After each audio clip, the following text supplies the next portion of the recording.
Hi guys, it's Unleashed Code and I've got good news for you guys. It's patch day and today Project Cars got a cracking update. It's patch 4.0. So, on with the show.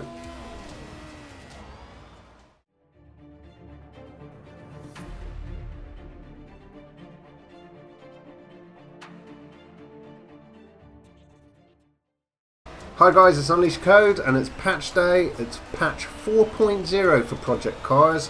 What have they changed? They've changed so much. They've done a lot of work. I've been reading through these patch notes for quite a few hours, sort of coming back to it, and they've made that many changes and really positive stuff, guys. Really positive stuff. So what I'm going to do is I'm going to go through these release notes with you. Just going to do it in sections and we'll take it from there. So I'm going to start with online changes.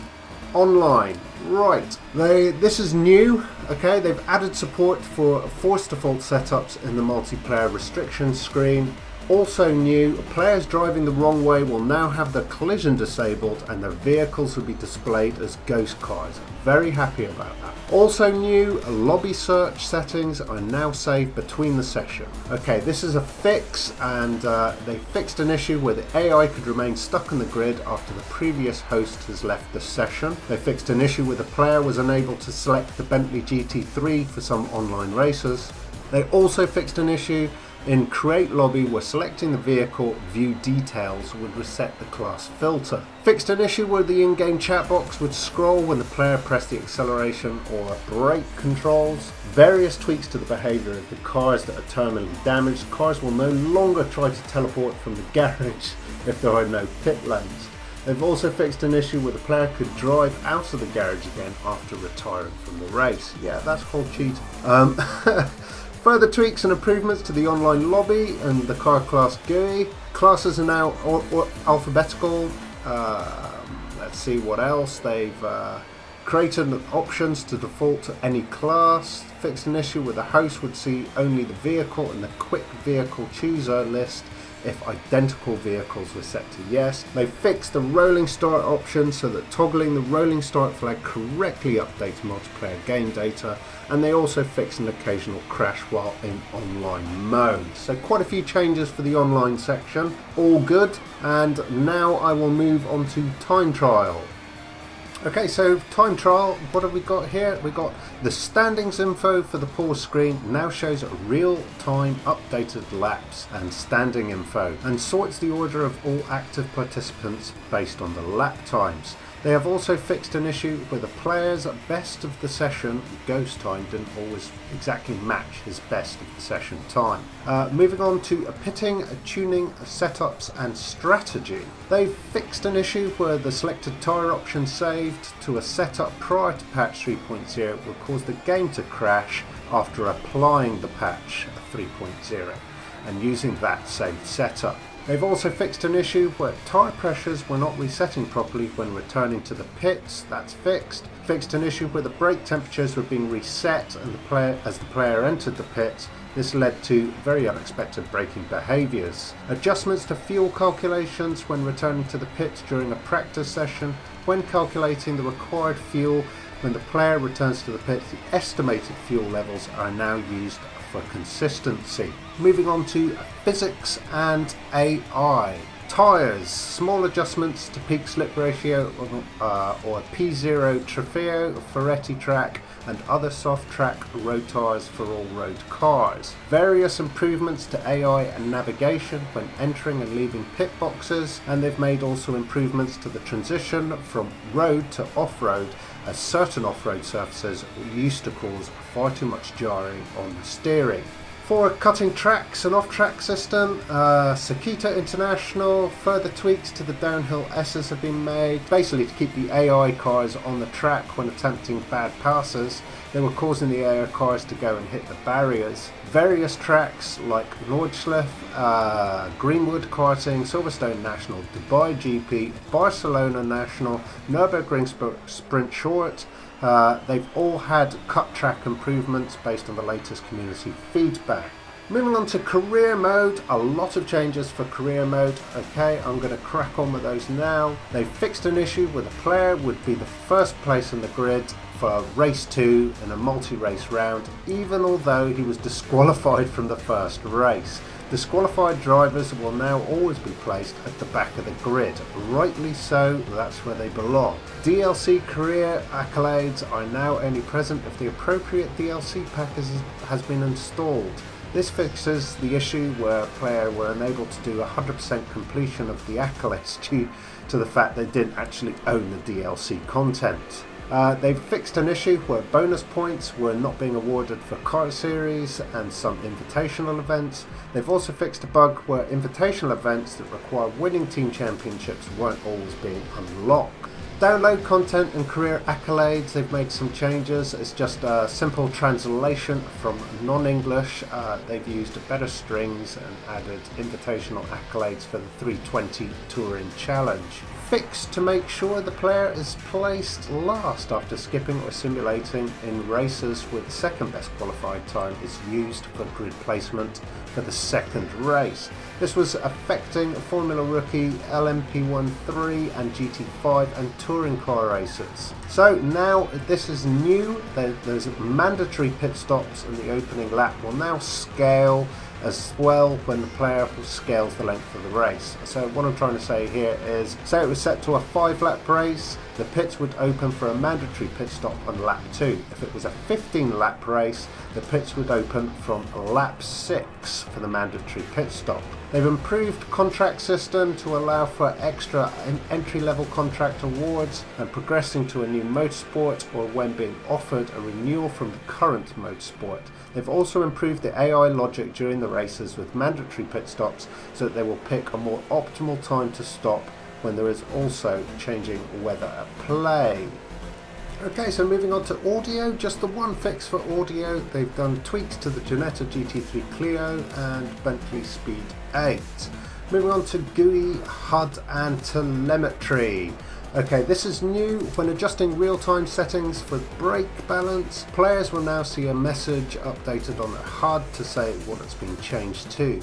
The display will also show NA for real-time settings when it's actually not available on that car. Okay, new is added a game version number, which is also displayed on the main menu, so you can keep up to date with your patches. The new best line assist now provides an option where you can only show it in the braking areas. That's good. Enhanced mirror option. When enabled, the rear view mirror resolution is doubled.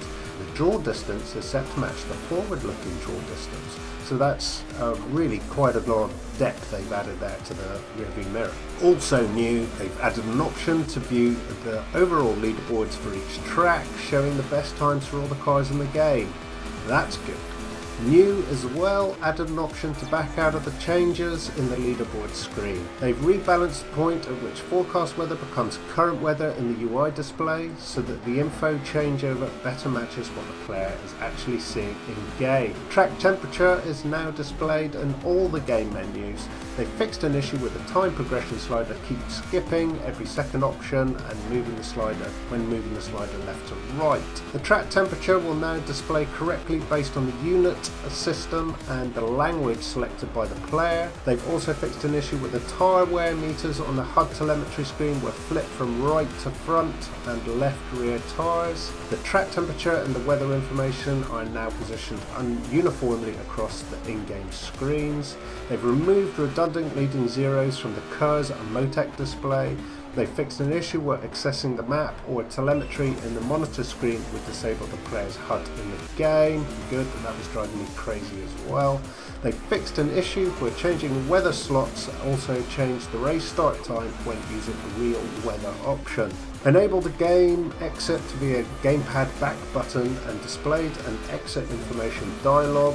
Vehicle class icons, updated vintage F1, vintage GT class icons. New GUI image with real world livery for Ford Capri in Group 5. Moving on to replays, one fix for replays, that is, they fixed an issue where the vehicle damage would automatically be repaired when watching a replay. Controls and force feedback, for all you steering guys out there, steering wheel guys, the steering wheel angle now reverts to always centering during pause, pit, menus, and etc. An alternative fix is now implemented to prevent the jolting when unpausing the game. They fixed an issue where force feedback was still active when the AI teammate was driving the player's car. They fixed an issue where calibrating the pedals could sometimes cause the pedals to function incorrectly. Logitech fix, they've got an update pedal mappings for the G29, the G920 to match the latest hardware revisions. And Fanatec, they've made adjustments there as well. They've added the use of accelerator rumble on the CSW base V2. Okay guys, moving on to vehicles. Now there has been a lot of changes in vehicles. I'm going to fire away with which cars are affected. Audi A1 Quattro changed its class to the Road C2. Audi R18 e-tron added hybrid KERS readout to the cockpit display. It rebalanced the cockpit exposure and brightness. The BAC, the back mono, fixed duplicate material name, caused a problem on painted cockpit parts. BMW 2002 Turbo, a tweaked default tyres and brake balance of the default setup provides a better overall performance versus the other cars in its class. BMW 320TC fixed the top speed statistic displayed in the front end. Caterham SP300R added push to pass boost gauge to cockpit display and enabled the exhaust's backfire. The Ford Escort and Mustang 2+2 Fastback tweaks to help reduce climbing other vehicles during side-to-side contact.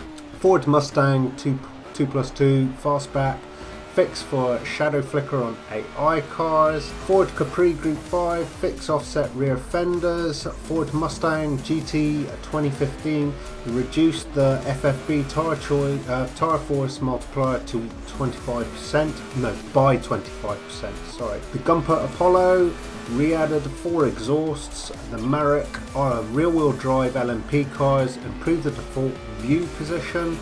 The IUF CTR recalibrated the engine boost and allowed up to 1.5 bar boost in setup to match the original car. Stock boost of 1.1 bar provides around 470 horsepower as advertised. Fixed an issue where the external side mirrors were switched. Added a hybrid boost gauge to display for the McLaren P1, Marek RP339H, the LMP1, the rear-wheel drive P30 LMP1. Right, moving on to tracks. The Le Mans lowered the entry part of the curb at the Mulsanne corner to fix the issue where the cars would register a collision with the curb. Moving on to general topics. This is sort of general things overall in the game. Okay, new movable trackside objects, often broken off car parts, will now be removed from the track after their impacts. Enhanced brake assistance system so that people who are unable to use brake controllers at all can still play the game with this assist enabled. They reworked the stretch headlight reflections to be more accurate to real life. And they fixed an issue where driving line assist would become invisible when particles were set to off. Ensure the players cannot turn on assist using hotkeys in community events when the assists have been explicitly disabled for the event in question. They've also fixed further cases where the pre-race cameras would at times cut into the track surface. They've also fixed an issue where vehicle windows would at times not render correctly when using the center cockpit camera and the helmet camera. Improved general game stability. For the final and last bit, we're going to go into dedicated server updates. Lua scripting as an alternative to external scripting via the server's HTTP API. The server now supports add-ons written in Lua. If the server advertises that it controls the track selection, vehicle selection, or a class restriction, the game will now correctly respect this and won't allow players choosing mismatching tracks and vehicles. So there we have it, guys. That was a massive patch. That's a huge bunch of release notes. If you go to my website, unleashcode.blogspot.co.uk, I'm going to have all the release notes in a written document up there for you. I will leave that link in the description below. So thanks again for watching. I hope all this news that you just heard has been useful to you and has put a big smile on your face and will make you play Project Cars some more. Leave comments below. Click subscribe if you want to hear more updates, more patches, more news. I do a lot of live streaming as well if you want to see any of that. Thanks for watching, guys. Take care. Until next time. Bye-bye.